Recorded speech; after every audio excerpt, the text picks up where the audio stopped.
اگر حلال کمائی ہے تو حساب دینا پڑے گا، کہاں سے کمایا، کہاں خرچ کیا۔ اگر حرام کمائی ہے تو بندے کو عذاب اٹھانا پڑے گا۔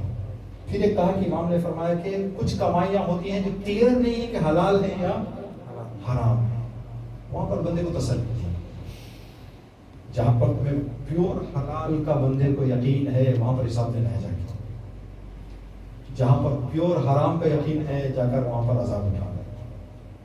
بہلول کے بارے میں ملتا ہے کہ ایک مرتبہ ہارون الرشید نے بہلول کو بلایا، کہا کہ بہلول کچھ بات کہو میرے سے، کہا کہ میں کہنا چاہتا ہوں لیکن یہ کام کرو، تمہارے کام والوں سے کہو کہ ایک چولہا رکھے، اس کے اوپر خالی ایک کڑھائی رکھے، ایک برتن رکھے خالی۔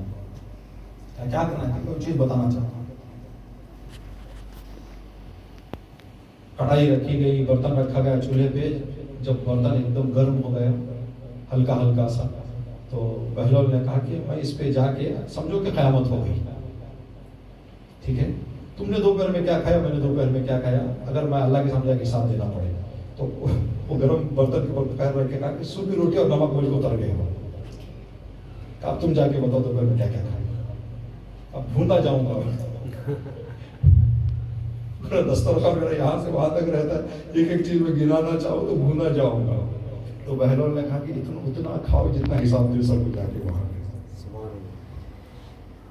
ٹھیک ہے، تو یہ چیز جو ہے رزق کے حوالے سے جو امام نے فرمایا،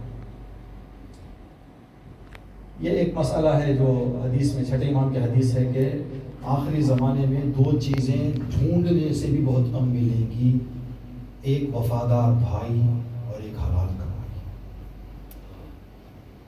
یہ دو چیزیں آخری زمانے میں کمیاب ہو جائیں، بڑی مشکل سے۔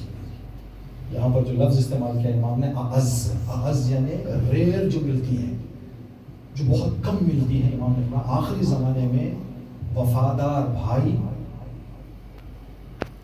اور حلال کمائی، یہ بڑی مشکل سے ملے گی۔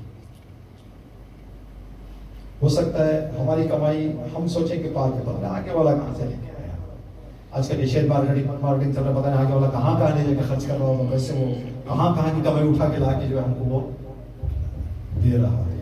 اب ہم سوچ رہے کہ کیا ہے یہ، اس کا الحمدللہ خدا تبارک تعالیٰ کا سے یہ جو چیز کا ہمیں علم نہیں ہے اس کا اللہ ہم کو سزا نہیں دے گا، لیکن ایک چیز علماء فرماتے ہیں کہ جو اس کا اثر ہونے والا ہے انسان کی زندگی میں، وہ اثر ضرور ہوگا، سمجھے۔